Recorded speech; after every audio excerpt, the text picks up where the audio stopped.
buenos días. Lo normal sería que yo diera las gracias al profesor Beltrán por haberme invitado y se las voy a dar naturalmente, pero como formo parte de Dictum, pues estoy obligada y tengo la satisfacción también de agradecerles a ustedes que estén aquí, que es lo propio. Tiene razón Santiago Hurtado, lo que él ha leído lo redacté yo. También aquí hay otra persona que formó parte de la ponencia. Esa ponencia estaba formada por el profesor Rojo, por Antonio Moreno y por mí. Y recuerdo perfectamente que nosotros optamos por mantener la configuración tradicional del órgano de administración concursal por motivos que se aducían ahí, y que Santiago no ha leído. Ha hecho muy bien, porque les hubieran convencido a ustedes de que la opción razonable era haberlo mantenido. Así que reconozco que nosotros en la ponencia nos inclinamos por mantener este modelo. También recuerdo que el Pleno de la Comisión se inclinó a sí mismo por mantener este modelo, y luego no es el modelo que salió de la Comisión ni en el anteproyecto. Pero dicho esto, yo no estoy en modo alguno en desacuerdo con la introducción de las sociedades de administración concursal. O sea, entiendo que nosotros las valoramos negativamente, pero creo que suponen un adelanto a la vista de cómo se han sucedido los acontecimientos y a la vista de las ventajas que pueden tener en el desarrollo de la función de administración concursal. Por lo tanto, no soy una persona sospechosa, porque lo digo sincera y objetivamente, puesto que yo me opuse en un primer momento y luego pues los hechos me han convencido de que puede ser una opción bastante razonable y adecuada. En primer lugar, el revuelo que se ha armado en torno a la cuestión respecto de la supuesta novedad de la figura sociedad de administración concursal, yo nunca lo he entendido. No sé por qué se ha armado tanto revuelo cuando el artículo 30 de la ley anterior a la reforma y el actual artículo 30 ya preveía la existencia de un administrador, una administración concursal persona jurídica, y especificaba que en caso de haber sido nombrado ese administrador debido a su condición profesional, la persona natural representante del mismo debía reunir esas mismas condiciones personales. Por lo tanto, no se puede decir, bueno, se puede decir, pero yo no estoy de acuerdo, que aquel administrador concursal persona jurídica que preveía la ley anterior era solo para el acreedor. No, la ley ya preveía de forma expresa que podía ser una persona jurídica administradora concursal profesional, porque, insisto, establecía que en ese caso la persona natural representante pues debía reunir esas condiciones que se requerían para ejercer el cargo de administrador concursal. Luego, la opción no es novedosa en modo alguno, y la única innovación que introduce es, a mi juicio, nimia. Se limita a especificar que de entre todas esas personas jurídicas que antes ya podían ser administradores concursales, ahora hay algunas que no pueden ser. ¿Cuál? Las fundaciones. ¿Por qué? Porque la reforma dice que esa persona jurídica debe estar integrada por un abogado y un profesional del ámbito económico. Luego puede ser, y ahora entraré también en la cuestión acerca de qué tipo social es el adecuado, luego de la reforma se deduce que quien no puede ser administrador concursal es una fundación, porque la fundación tiene un componente patrimonial y no un componente personal. Y la segunda especificación que hace la reforma es que excluye de la consideración de administrador concursal a todas aquellas personas jurídicas que no estén integradas a la vez, al menos, por un abogado y un profesional del ámbito económico. Ahora bien, esto no quiere decir que estas sociedades estuvieran prohibidas antes, porque el artículo 30 ni prohibía, ni excluía, ni especificaba el tipo de composición personal de la sociedad de administración concursal. Por lo tanto, lo único que se hace ahora es obligar a que estas sociedades deban estar integradas por estas personas, por estos socios, con esas condiciones profesionales, pero es una novedad, a mi juicio, bastante nimia. El modelo, por tanto, no ha cambiado. Ha cambiado que antes eran 3 y ahora es 1, pero la persona jurídica como administrador concursal, insisto, no resulta una gran novedad en el texto de la reforma. No es tampoco, a pesar de lo que se ha dicho por expertos, por grupos políticos, en los medios, una opción prohibida por la ley. Yo la verdad que sí he estudiado con detenimiento, como dice Santiago, la cuestión. A lo mejor no he obtenido los resultados queridos, pero sí que lo he estudiado con detenimiento y yo no he encontrado ninguna ley actual en el ordenamiento jurídico español que prohíba las sociedades de administración concursal.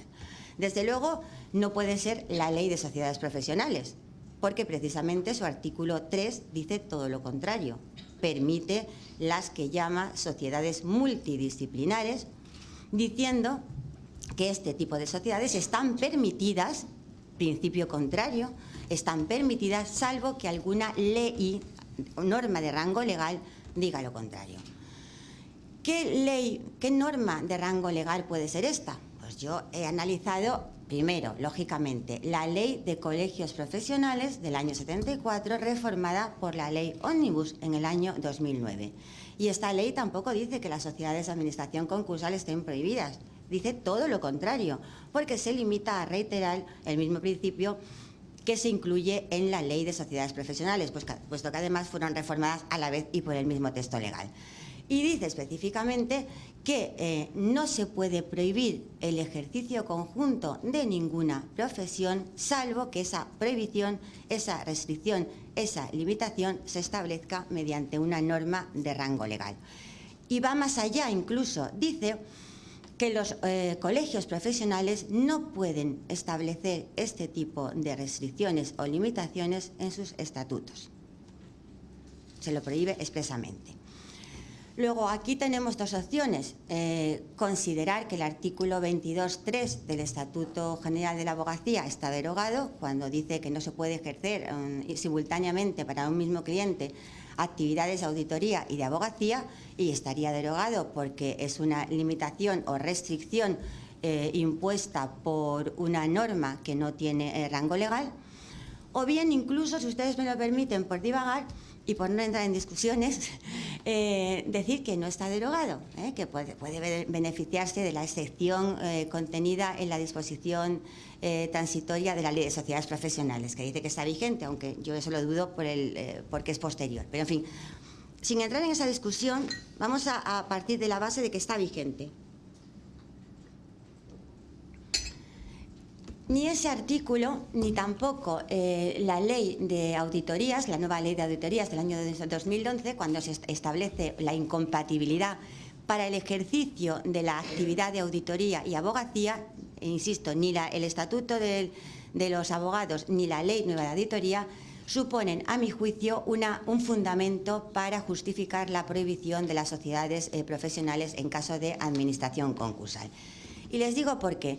Toda esta cuestión, como conocerán ustedes, surge de una sentencia del año 2002 del Tribunal de las Comunidades Europeas, Tribunal de Justicia, sobre el caso Butes. En aquel caso, el Tribunal de Justicia dijo, aunque tuvo mucho cuidado en insistir que se pronunciaba sobre un caso concreto cuyas conclusiones no podrían extenderse a otros, pero en fin, aquí en España el Consejo General de la Abogacía la ha utilizado como fundamento de su orientación. Bien, pues en ese famoso caso lo que sucedió es que el Tribunal de Justicia dijo que el ejercicio conjunto de la actividad de auditoría y la actividad de abogacía podían resultar incompatibles, puesto que el abogado y el auditor desarrollan actividades distintas. En la medida en que el abogado lo que hace es defender y asesorar a su cliente y, por lo tanto, su única finalidad es fundamentar y conseguir que su cliente obtenga las máximas ventajas.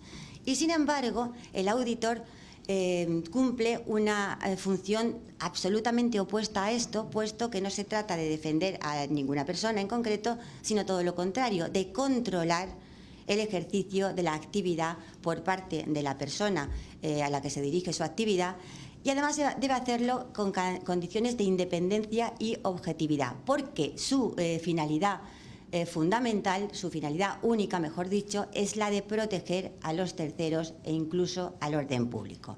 Luego, según el tribunal, de ahí deriva la incompatibilidad para el ejercicio conjunto de la profesión de abogado y de la profesión de auditor, en que el abogado defiende a su cliente y tiene, por tanto, que poner todos los medios legales y menos legales para llevar a cabo esa defensa, o no quiero decir que sean ilegales los que lleven a cabo los abogados, pero que pueden bordear, pueden extremar su celo en la defensa del cliente, en cumplimiento siempre de las normas de deontología y secreto profesional, y sin embargo el auditor tiene que proteger a los terceros, tiene que controlar y que tiene que desarrollar su actividad de una forma objetiva e independiente.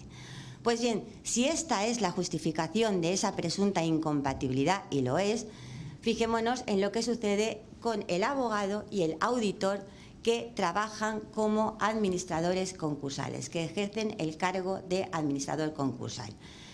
El administrador concursal economista, podemos discutir si realiza o no una actividad de auditoría de cuentas, en cierto modo la realiza, pero esto no es lo importante. Lo fundamental es que el administrador concursal abogado no realiza una función de asesoría y defensa del concursado. Creo que esto no lo podemos discutir. El administrador concursal abogado no tiene como función asesorar y defender al concursado. Tiene, igual que el administrador concursal economista, la función de proteger a los terceros, a los acreedores, porque según dice la ley concursal en su exposición de motivos, el administrador concursal debe perseguir el interés del concurso, y el interés del concurso por ahora es el interés de los acreedores. Luego, el administrador concursal abogado tiene la misma función que el administrador concursal economista, insisto, controlar al concursado y defender a los acreedores, de manera que no existe ninguna posible incompatibilidad en el ejercicio de la administración concursal cuando es llevada a cabo por abogados, economistas, auditores o titulados mercantiles.